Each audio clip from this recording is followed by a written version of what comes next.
नमस्कार बच्चों, जो हमने कल वीडियो देखा था नमक का दरोगा, उसका मैं आज आप लोगों को सार समझाने वाली हूँ। तो ये लिखी गई है महान लेखक मुंशी प्रेमचंद जी के द्वारा। यह कहानी हमें क्या सिखाती है? तो यह कहानी में सबसे बड़ा सवाल है कि क्या ईमानदारी आज भी सबसे अच्छी नीति है? तो हाँ, ईमानदारी हमेशा जीतती है और पैसा हर चीज़ नहीं होता। पैसा कमाया जा सकता है, लेकिन ईमानदारी से जो परिचय होती है इंसान की, वो बहुत बड़ी होती है। तो इस कहानी में जो मुख्य पात्र हैं वो हैं वंशीधर, जो ईमानदार हैं, अपने काम के प्रति बहुत गंभीर हैं और पढ़े लिखे हैं, लेकिन उनके घर की हालत ख़राब है। लेकिन इस कहानी के प्रमुख हीरो भी वही हैं, वंशीधर। उसके पिता उसे समझाते हैं कि ऐसी नौकरी करना जहाँ ऊपर की कमाई हो। ऊपर की कमाई का मतलब है रिश्वत लेना। यहाँ लेखक दिखाना चाहते हैं कि समाज में कई लोग गलत रास्ता अपनाने की सलाह देते हैं, लेकिन वंशीधर क्या करते हैं? वंशीधर को नौकरी मिल जाती है और वो नमक विभाग में दरोगा की नौकरी करते हैं। एक दिन वह पंडित अलोपीदीन को पकड़ लेते हैं, जो चोरी से नमक ले जा रहे होते हैं। पंडित जी बहुत अमीर होते हैं। वो वंशीधर को रिश्वत देने की कोशिश करते हैं, लेकिन वंशीधर मना कर देते हैं। अब उसके बाद क्या होता है? जब अदालत का फैसला आता है, जब अदालत में केस जाता है, तो फैसला गलत हो जाता है। वंशीधर को ही नौकरी से निकाल दिया जाता है, क्योंकि पंडित जी बहुत प्रभावशाली व्यक्ति होते हैं। अब असली जो है ट्विस्ट कहाँ पे आता है? पंडित अलोपीदीन जो होते हैं वो खुद वंशीधर के घर जाते हैं और वो कहते हैं कि उनको उनके जैसा ही ईमानदार व्यक्ति चाहिए, क्योंकि वंशीधर ने रिश्वत लेने से मना कर दिया था। तो वो उसको ईमानदार व्यक्ति समझते हैं और अपने काम के लिए भी उसे वैसा ही ईमानदार व्यक्ति चाहिए होता है।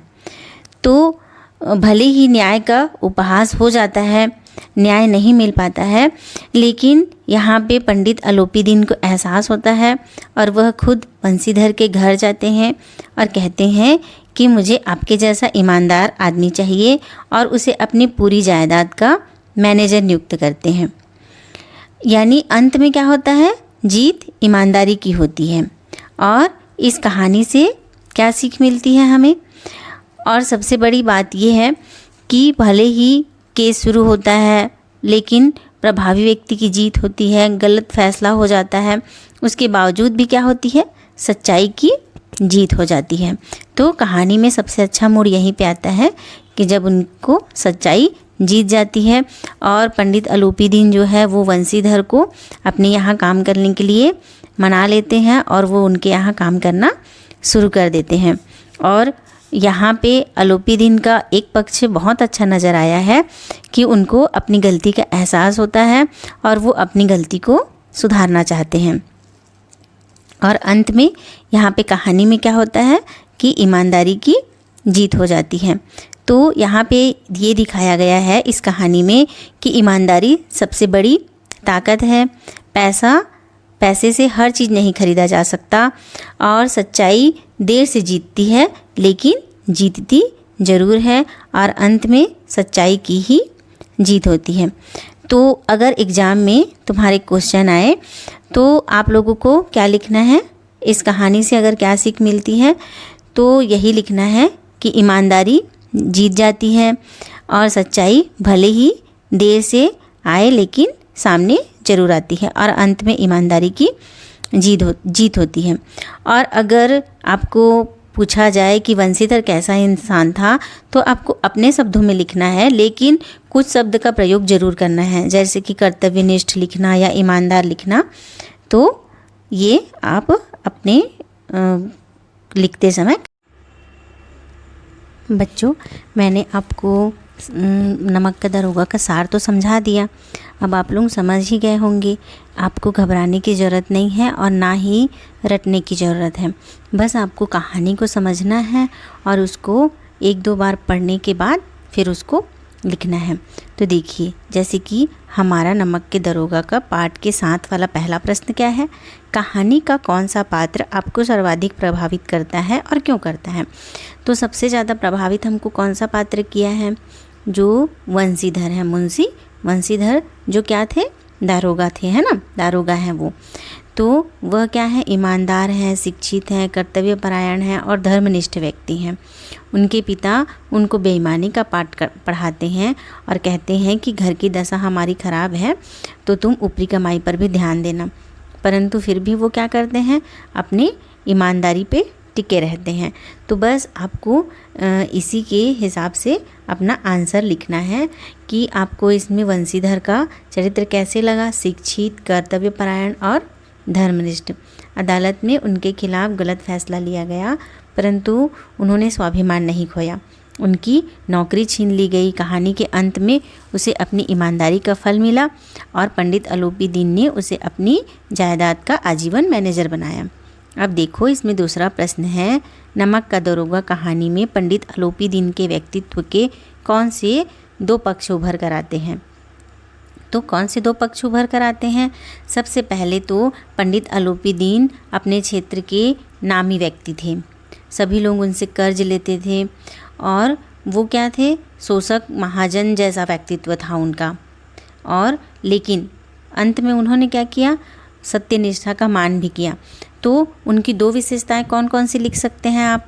एक तो सबसे पहले वो लक्ष्मी के उपासक थे, मतलब उन्हें बहुत विश्वास था कि वो धन से किसी भी व्यक्ति को खरीद सकते हैं और क्या कर सकते हैं, इसलिए उन्होंने वंशीधर के धर्मनिष्ठा पर उछल कर बोली लगाई, लेकिन वहाँ पे उनका धन काम नहीं आया। तो यहाँ पे आप लिख सकते हैं कि वो लक्ष्मी के उपासक थे, मतलब वो धन को बहुत मानते थे कि धन अगर हो अपने पास तो हम किसी से भी जीत सकते हैं।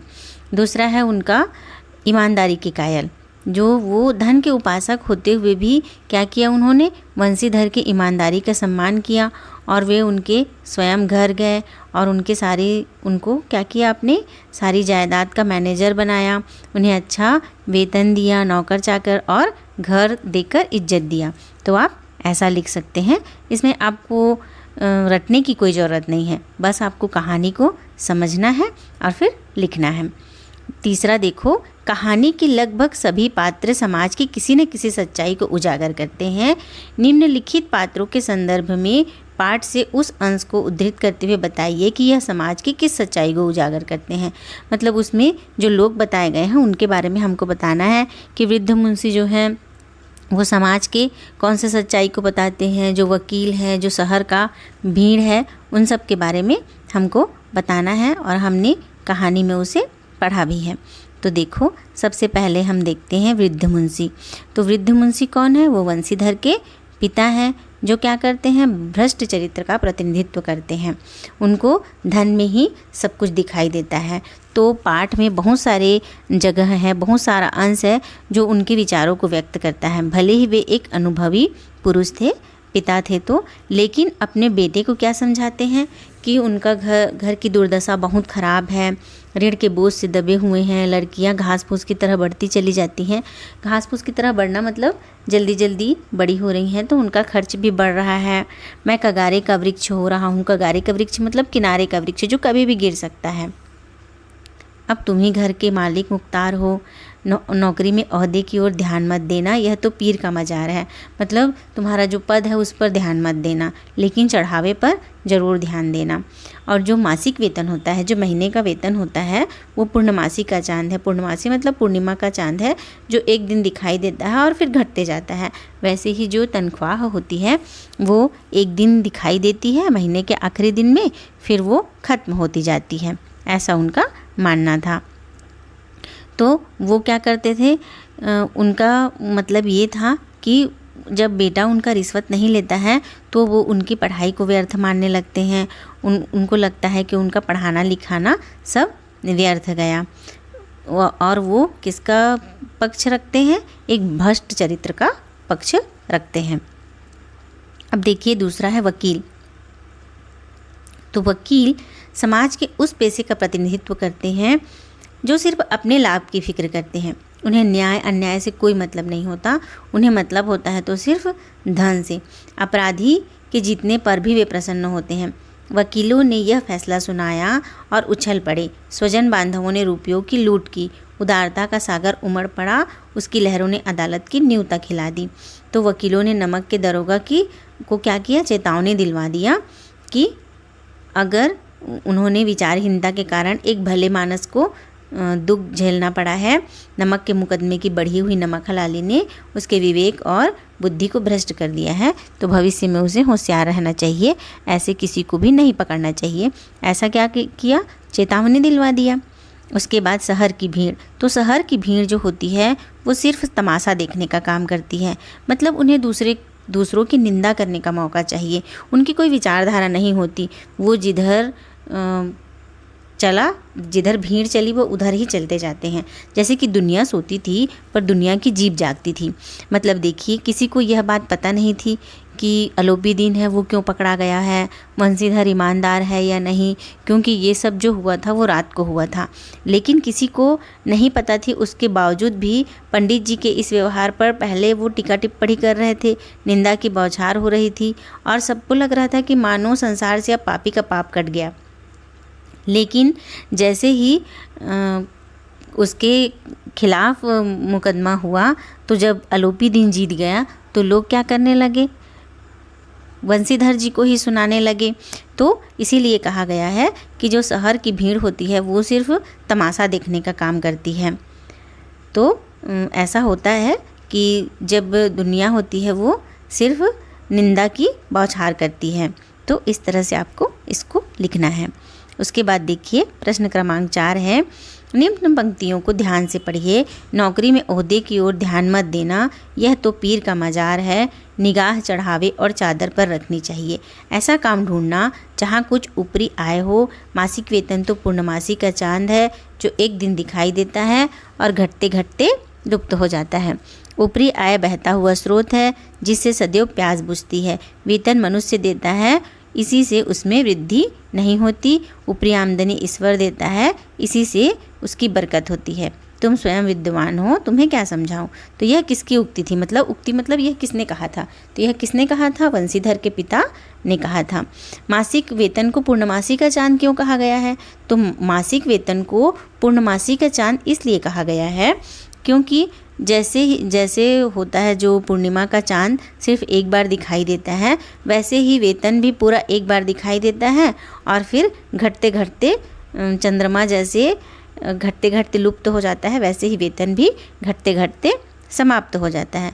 उसके बाद है, क्या आप एक पिता के इस वक्तव्य से सहमत हैं। तो क्या है, नहीं, हम उनके इस वक्तव्य से सहमत नहीं हैं, क्योंकि ये एक पिता के द्वारा पुत्र को ऐसे मार्गदर्शन नहीं देना चाहिए। माता पिता को बच्चों को अच्छे संस्कार देना चाहिए, उनको सत्य कर्तव्य निष्ठा बताना चाहिए। तो ऐसे पिता के हम वक्तव्य जो है उससे सहमत नहीं है। आपको ये लिखना है और कोई भी सहमत नहीं होगा, है ना। नमक का दरोगा कहानी के कोई 2 अन्य शीर्षक बताते हुए आधार भी स्पष्ट कीजिए। तो देखिए, इसमें एक तो हो सकता है कि सत्य की जीत। इस कहानी में शुरू में क्या हुआ, सत्य प्रभावी रहा और अंत में भी वंशीधर के सत्य के सामने आलोपीदीन को हार माननी पड़ी। तो ये सत्य की जीत हो सकता है। और दूसरा क्या हो सकता है, ईमानदारी। तो वंशीधर क्या था, ईमानदार थे। वे भारी रिश्वत से भी प्रभावित नहीं हुए और उनको जब अदालत में हार मिली, नौकरी छूटी, परंतु उन्होंने ईमानदारी नहीं त्यागी, ना ही उन्होंने आलोपीदीन के सामने सिर झुकाया, ना ही उनसे माफ़ी मांगी। और जब वह उनके घर भी गए तब भी उनसे माफ़ी नहीं मांगी, बल्कि उनके मैनेजर पद को भी कहा कि मैं शायद यह काम नहीं कर पाऊँगा। तो ये 2 कहानी के शीर्षक हो सकते हैं। एक हो सकता है सत्य की जीत और एक हो सकता है ईमानदारी। अब देखिए प्रश्न क्रमांक 6, कहानी के अंत में आलोपीदीन के वंशीधर को नियुक्त करने के पीछे क्या कारण हो सकते हैं। तर्क सहित उत्तर दीजिए। आप इस कहानी का अंत किस प्रकार करते। तो कहानी के अंत में आलोपीदीन द्वारा वंशीधर को नियुक्त करने का कारण तो स्पष्ट रूप से यही था कि उसे अपनी जायदाद का मैनेजर बनाने के लिए एक ईमानदार व्यक्ति मिल गया था। दूसरा, उसके मन में आत्मग्लानि का भी भाव था, क्योंकि उन्हीं की वजह से क्या हुई थी, उनकी नौकरी छूट गई थी। तो उन्हें ये लग रहा था कि वह उनकी कुछ सहायता करें। तो उन्होंने एक तीर से 2 शिकार किए थे। तो जहाँ तक इस कहानी की समापन की बात है तो जो प्रेमचंद जी द्वारा लिखा गया है वो एकदम उचित है, पर समाज में ऐसा सुखद अंत नहीं होता है। हर ईमानदार को ऐसा देखने को नहीं मिलता है, अक्सर अपमान ही मिलता है। तो बच्चों, आज हमने पाठ के 7 वाला जितना भी प्रश्न था वो हमने कर लिया है। तो कल हम उसके बाद हम लोग क्या करेंगे, पाठ के आसपास के प्रश्नोत्तर को कल हम करेंगे। तो तब तक के लिए आप भी इसको एक बार ज़रूर पढ़ लीजिएगा, वीडियो को देख लीजिएगा और कोशिश कीजिएगा अपने आप से लिखने का, क्योंकि अगर आप अपने आप से लिखना जानेंगे तभी ये आपके लिए सही होगा। क्योंकि अगर आप रट कर लिखेंगे तो आपको लगेगा कि मैंने सही नहीं लिखा, मैंने अच्छे से याद नहीं किया।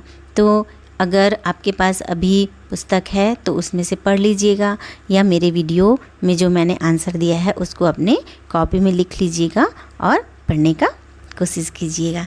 तो बच्चों, फिर कल मिलते हैं हम पाठ के आसपास के साथ, ठीक है? तब तक के लिए सबको बाय।